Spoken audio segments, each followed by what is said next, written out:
अऊज़ु बिल्लाहि मिनश शैतानिर रजीम। बिस्मिल्लाहिर रहमानिर रहीम। तासीन मीम। ये स्पष्ट किताब की आयतें हैं। ए नबी, शायद तुम इस गम में अपनी जान खो दोगे कि ये लोग ईमान नहीं लाते। हम चाहें तो आसमान से ऐसी निशानी उतार सकते हैं कि इनकी गर्दनें उसके आगे झुक जाएं। इन लोगों के पास रहमान की ओर से जो नई नसीहत भी आती है, ये उससे मुंह मोड़ लेते हैं। अब जबकि ये झुठला चुके हैं, जल्द ही इनको उस चीज की वास्तविकता का विभिन्न ढंग से ज्ञान हो जाएगा जिसका ये मजाक उड़ाते रहे हैं। और क्या इन्होंने कभी जमीन पर निगाह नहीं डाली कि हमने कितनी बड़ी मात्रा में हर तरह की अच्छी वनस्पति उसमें पैदा की है। यकीनन इसमें एक निशानी है, मगर इनमें से ज्यादातर मानने वाले नहीं।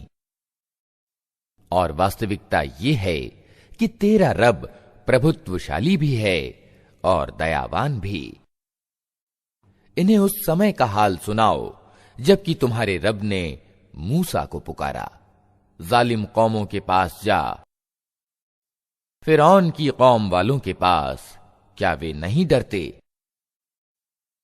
उसने निवेदन किया, ऐ मेरे रब, मुझे डर है कि वे मुझे झुठला देंगे।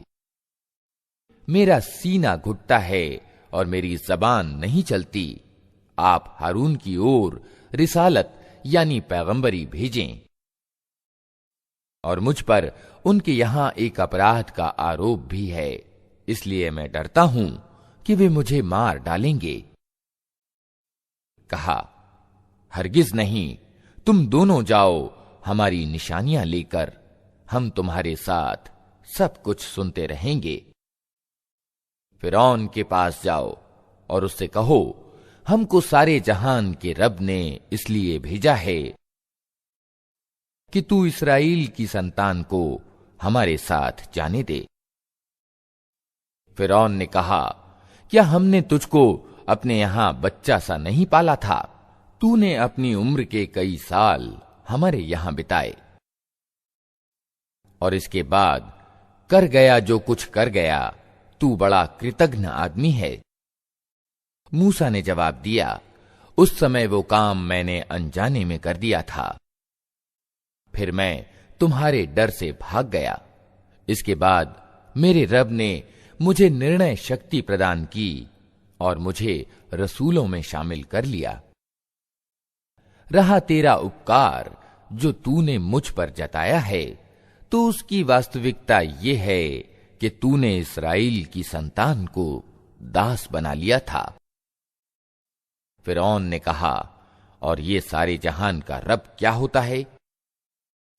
मूसा ने जवाब दिया, आसमानों और जमीन का रब और उन सब चीजों का रब जो आसमान और जमीन के बीच हैं, अगर तुम विश्वास करने वाले हो। फिरौन ने अपने आसपास के लोगों से कहा, सुनते हो?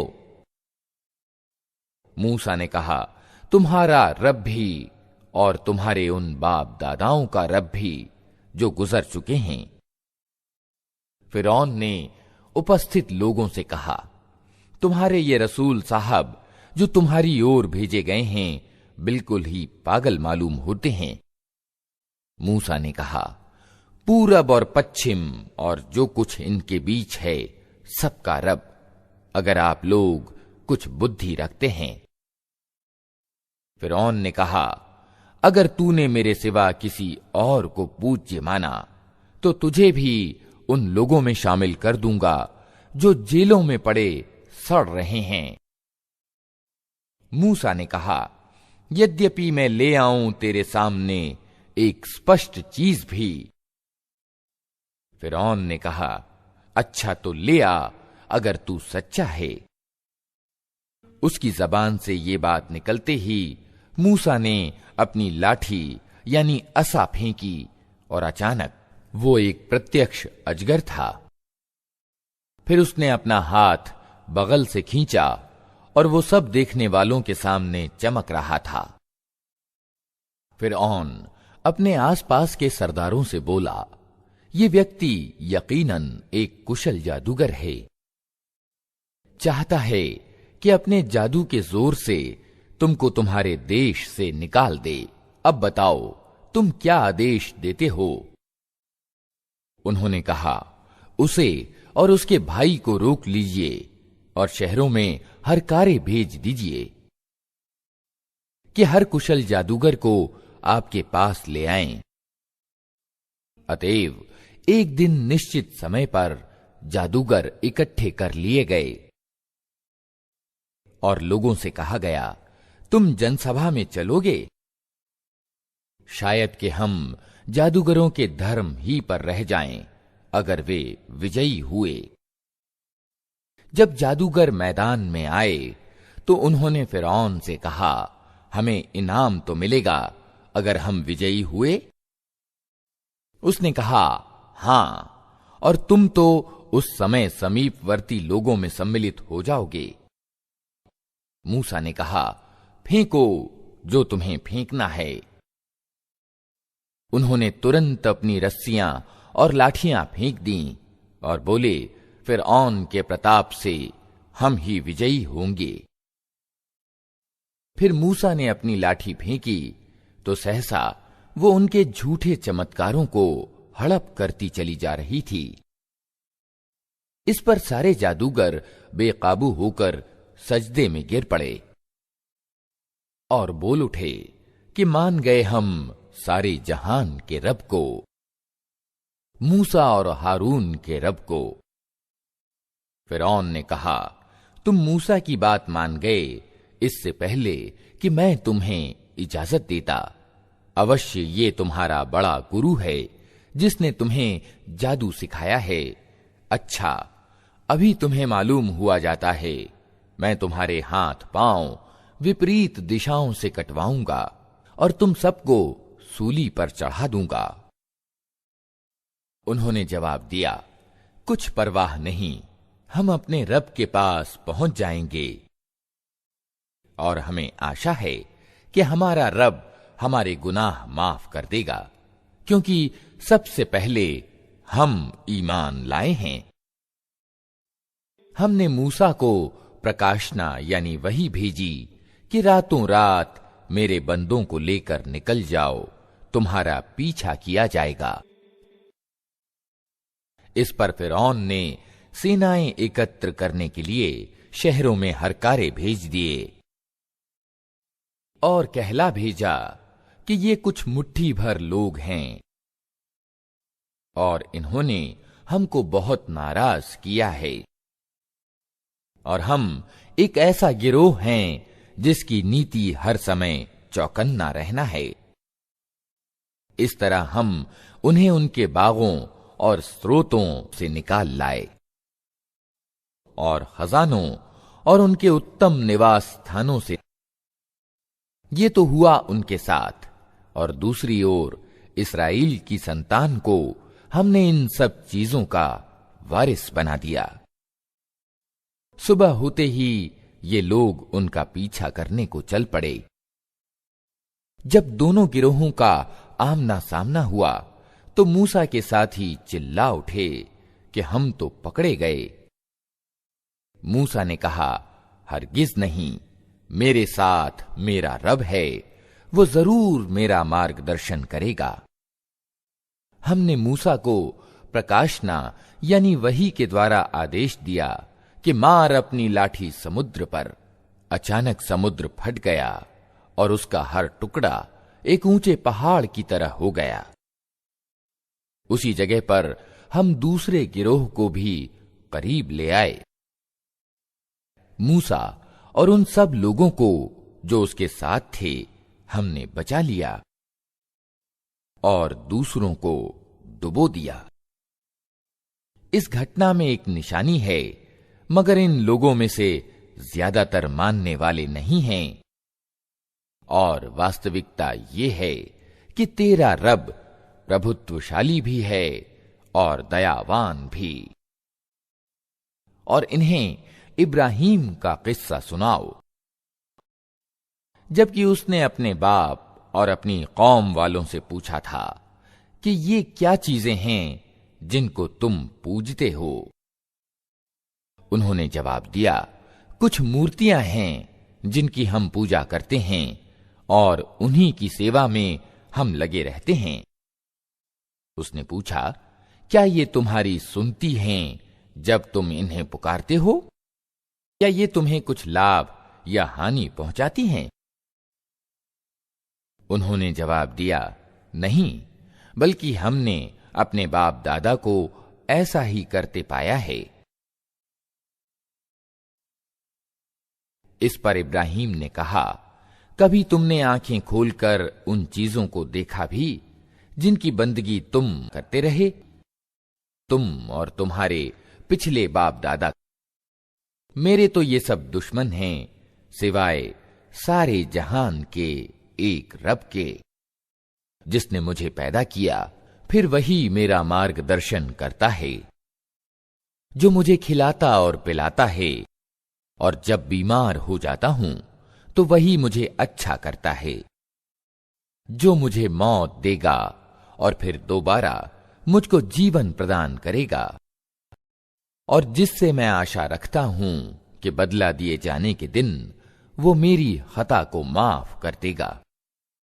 इसके बाद इब्राहीम ने दुआ की, ऐ मेरे रब, मुझे निर्णय शक्ति एवं तत्वदर्शिता प्रदान कर और मुझे अच्छे लोगों के साथ मिला, और बाद के आने वालों में मुझको सच्ची ख्याति प्रदान कर, और मुझे नेमत भरी जन्नत के वारिसों में शामिल कर, और मेरे बाप को माफ कर दे कि बेशक वो पथभ्रष्ट लोगों में से है, और मुझे उस दिन रुस्वा न कर जबकि सब लोग जिंदा करके उठाए जाएंगे, जबकि न धन कोई लाभ पहुंचाएगा और न संतान, सिवाय इसके कि कोई व्यक्ति भला चंगा दिल लिए हुए अल्लाह के पास हाजिर हो। उस दिन जन्नत परहेजगारों के करीब ले आई जाएगी और दोज़ख बहके हुए लोगों के सामने खोल दी जाएगी, और उनसे पूछा जाएगा कि अब कहां हैं वे जिनकी तुम अल्लाह को छोड़कर बंदगी करते थे? क्या वे तुम्हारी कुछ सहायता कर रहे हैं या खुद अपना बचाव कर सकते हैं? फिर वे पूज्य और ये बहके हुए लोग उसमें ऊपर तले ढकेल दिए जाएंगे, और इब्लीस की सेनाएं सब के सब उसमें ऊपर तले ढकेल दिए जाएंगे। वहां ये सब आपस में झगड़ेंगे, और ये बहके हुए लोग अपने पूज्यों से कहेंगे कि अल्लाह की कसम, हम तो स्पष्ट पथभ्रष्टता में डूबे हुए थे, जबकि तुमको सारे जहान के रब की बराबरी का दर्जा दे रहे थे। और वे अपराधी लोग ही थे जिन्होंने हमको इस गुमराही में डाला। अब न हमारा कोई सिफारिशी है और न कोई घनिष्ठ मित्र। काश हमें एक बार फिर पलटने का अवसर मिल जाए तो हम ईमान वाले हों। यकीनन इसमें एक बड़ी निशानी है, मगर ज्यादातर लोग ईमान लाने वाले नहीं। और वास्तविकता ये है कि तेरा रब प्रभुत्वशाली भी है और दयावान भी। नूह के लोगों ने रसूलों को झुठलाया। याद करो जबकि उनके भाई नूह ने उनसे कहा था, क्या तुम डरते नहीं हो? मैं तुम्हारे लिए एक अमानतदार रसूल हूं, अतः तुम अल्लाह से डरो और मेरी आज्ञा का पालन करो। मैं इस काम पर तुमसे किसी पारिश्रमिक की मांग नहीं करता। मेरा पारिश्रमिक तो सारे जहान के रब के जिम्मे है।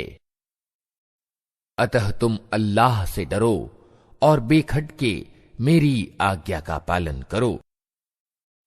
उन्होंने जवाब दिया, क्या हम तुझे मान लें जबकि तेरी पैरवी अत्यंत नीच लोगों ने अपनाई है? नूह ने कहा, मैं क्या जानूं कि उनके कर्म कैसे हैं। उनका हिसाब तो मेरे रब के जिम्मे है। काश तुम कुछ चेतना से काम लो। मेरा ये काम नहीं है कि जो ईमान लाएं उनको मैं धुतकार दूं। मैं तो बस एक स्पष्ट रूप से सावधान कर देने वाला आदमी हूं। उन्होंने कहा, ऐ नूह, अगर तू बाज ना आया तो फिटकारे हुए लोगों में सम्मिलित होकर रहेगा। नूह ने दुआ की, ऐ मेरे रब, मेरी कौम ने मुझे झुठला दिया।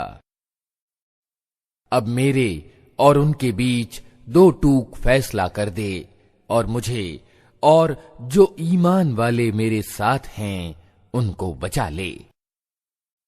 आखिरकार हमने उसको और उसके साथियों को एक भरी हुई नाव में बचा लिया और इसके बाद बाकी लोगों को डुबो दिया। यकीनन इसमें एक निशानी है, मगर इनमें से ज्यादातर लोग मानने वाले नहीं। और वास्तविकता ये है कि तेरा रब प्रभुत्वशाली भी है और दयावान भी है। आद ने रसूलों को झुठलाया।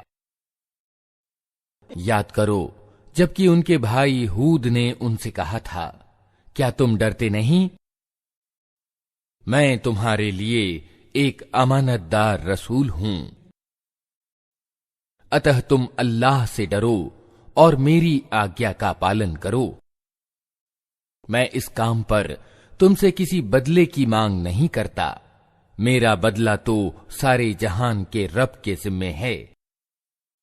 ये तुम्हारा क्या हाल है कि हर ऊंचे स्थान पर व्यर्थ एक यादगार भवन निर्मित कर डालते हो और बड़े बड़े महलों का निर्माण करते हो, मानो तुम्हें हमेशा रहना है। और जब किसी पर हाथ डालते हो, अत्यंत निर्दय अत्याचारी बनकर डालते हो। अतः तुम लोग अल्लाह से डरो और मेरी आज्ञा का पालन करो। डरो उससे जिसने वो कुछ तुम्हें दिया है जो तुम जानते हो।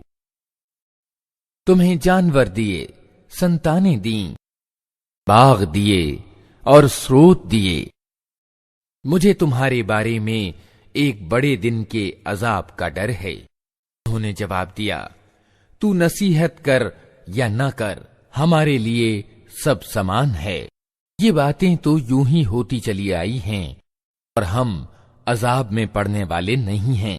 आखिरकार उन्होंने उसे झुठला दिया और हमने उनको तबाह कर दिया। यकीनन इसमें एक निशानी है, मगर इनमें से ज्यादातर लोग मानने वाले नहीं हैं।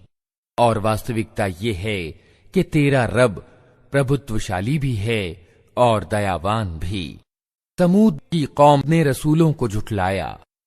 याद करो जबकि उनके भाई सालेह ने उनसे कहा, क्या तुम डरते नहीं? मैं तुम्हारे लिए एक अमानतदार रसूल हूं। अतः तुम अल्लाह से डरो और मेरी आज्ञा का पालन करो। मैं इस काम पर तुमसे किसी बदले की मांग नहीं करता। मेरा बदला तो सारे जहान के रब के जिम्मे है। क्या तुम उन सब चीजों के बीच जो यहां हैं बस यूं ही निश्चिंतता पूर्वक रहने दिए जाओगे? इन बागों और स्रोतों में, इन खेतों और उद्यानों में जिनके गुच्छे रस भरे हैं, तुम पहाड़ खोद खोद कर गर्व के साथ उनमें भवनों का निर्माण करते हो। अल्लाह से डरो और मेरी आज्ञा का पालन करो। इन मर्यादाहीन लोगों की आज्ञा का पालन न करो जो जमीन में बिगाड़ पैदा करते हैं और कोई सुधार नहीं करते। उन्होंने जवाब दिया, तू बस जादू का मारा हुआ एक आदमी है। तू हम जैसे एक इंसान के सिवा और क्या है? ला कोई निशानी अगर तू सच्चा है। सालेह ने कहा, ये ऊंटनी है, एक दिन इसके पीने का है और एक दिन तुम सबके पानी लेने का। इसको हरगिज न छेड़ना, नहीं तो एक बड़े दिन का अजाब तुमको आ लेगा। मगर उन्होंने उसकी कूंचें काट दी और आखिरकार पछताते रह गए। यकीनन इसमें एक निशानी है, मगर इनमें से ज्यादातर मानने वाले नहीं। और वास्तविकता ये है कि तेरा रब प्रभुत्वशाली भी है और दयावान भी। लूत की कौम ने रसूलों को झुठलाया। याद करो जबकि उनके भाई लूत ने उनसे कहा था, क्या तुम डरते नहीं? मैं तुम्हारे लिए एक अमानतदार रसूल हूं, अतः तुम अल्लाह से डरो और मेरी आज्ञा का पालन करो। मैं इस काम पर तुमसे किसी बदले की मांग नहीं करता, मेरा बदला तो सारे जहान के रब के जिम्मे है। क्या तुम दुनिया वालों में से मर्दों के पास जाते हो और तुम्हारी बीवियों में तुम्हारे रब ने तुम्हारे लिए जो कुछ पैदा किया है उसे छोड़ देते हो, बल्कि तुम लोग तो सीमा से आगे बढ़ गए हो। उन्होंने कहा, ऐ लूत, अगर तू इन बातों से बाज ना आया तो जो लोग हमारी बस्तियों से निकाले गए हैं उनमें तू भी शामिल होकर रहेगा। उसने कहा, तुम्हारी करतूतों पर जो लोग कुढ़ रहे हैं मैं उनमें सम्मिलित हूं। ऐ पालनहार, मुझे और मेरे घर वालों को इनके दुराचरणों से बचा। आखिरकार हमने उसे और उसके सब घर वालों को बचा लिया, सिवाय एक बुढ़िया के जो पीछे रह जाने वालों में थी। फिर बाकी लोगों को हमने तबाह कर दिया और उन पर बरसाई एक बरसात, बड़ी ही बुरी वर्षा थी जो उन डराए जाने वालों पर उतरी। यकीनन इसमें एक निशानी है, मगर इनमें से ज्यादातर मानने वाले नहीं। और वास्तविकता ये है कि तेरा रब प्रभुत्वशाली भी है और दयावान भी। अल आइका वालों ने रसूलों को झुठलाया। याद करो जबकि शुएब ने उनसे कहा था, क्या तुम डरते नहीं? मैं तुम्हारे लिए एक अमानतदार रसूल हूं, तुम अल्लाह से डरो और मेरी आज्ञा का पालन करो। इस काम पर तुमसे किसी बदले की मांग नहीं करता, मेरा बदला तो सारे जहान के रब के जिम्मे है। माने ठीक भरो और किसी को घाटा न दो, तराजू से तौलो और लोगों को उनकी चीजें कम न दो। जमीन में बिगाड़ ना फैलाते फिरो और उस सत्ता का डर रखो जिसने तुम्हें और पिछली नस्लों को पैदा किया है।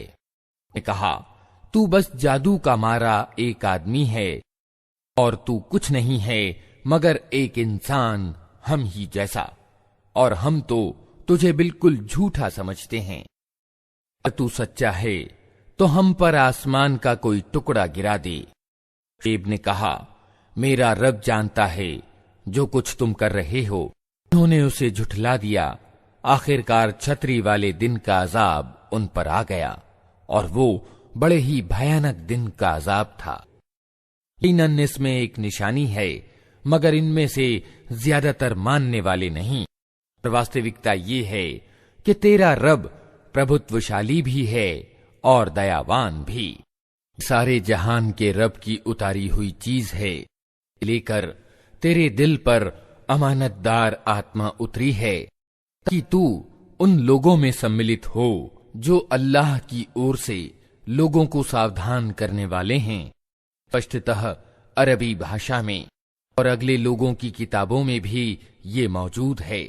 क्या इन मक्का वालों के लिए ये कोई निशानी नहीं है कि इसे इसराइलियों के विद्वान जानते हैं?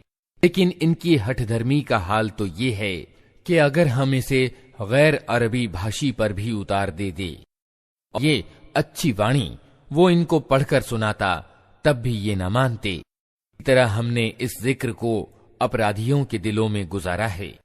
वे इस पर ईमान नहीं लाते जब तक कि दर्दनाक अजाब न देख लें। वो बेखबरी में उन पर आ पड़ता है। उस समय वे कहते हैं कि क्या अब हमें कुछ मोहलत मिल सकती है? क्या ये लोग हमारे अजाब के लिए जल्दी मचा रहे हैं? तो कुछ विचार किया, अगर हम इन्हें वर्षों तक सुख भोगने की मोहलत भी दे दें, फिर वही चीज इन पर आ जाए जिससे इन्हें डराया जा रहा है, तो जीवन सामग्री जो इनको प्राप्त है इनके किस काम आएगी। देखो, हमने कभी किसी बस्ती को इसके बिना तबाह नहीं किया कि उसके लिए सचेत करने वाले नसीहत का हक अदा करने को मौजूद थे। हम जालिम न थे। स्पष्ट किताब को शैतान लेकर नहीं उतरे हैं, न काम उनको सजता है और न वे ऐसा कर ही सकते हैं, तो इसके सुनने तक से दूर रखे गए हैं।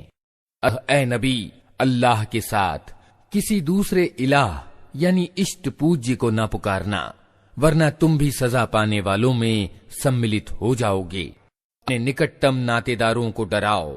ईमान लाने वालों में से जो लोग तुम्हारे अनुयायी हों उनके साथ विनम्रता का व्यवहार करो। लेकिन अगर वे तुम्हारी अवज्ञा करें तो उनसे कह दो कि जो कुछ तुम करते हो उसकी जिम्मेदारी से मैं बरी हूं, और उस प्रभुत्वशाली और दयावान पर भरोसा करो जो तुम्हें उस समय देख रहा होता है जब तुम उठते हो।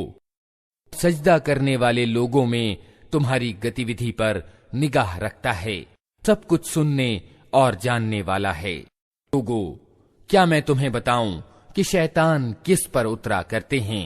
वे जालसाज दुष्कर्मी पर उतरा करते हैं। सुनाई बातें कानों में फूंकते हैं और उनमें से ज्यादातर झूठे होते हैं। हे कवि, तो उनके पीछे बहके हुए लोग चला करते हैं।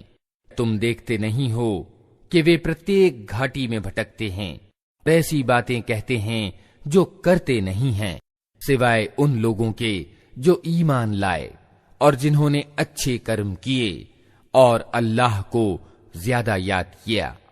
और जब उन पर जुल्म किया गया तो सिर्फ बदला ले लिया, और जुल्म करने वालों को जल्द ही मालूम हो जाएगा कि उन्हें किस परिणाम का सामना है।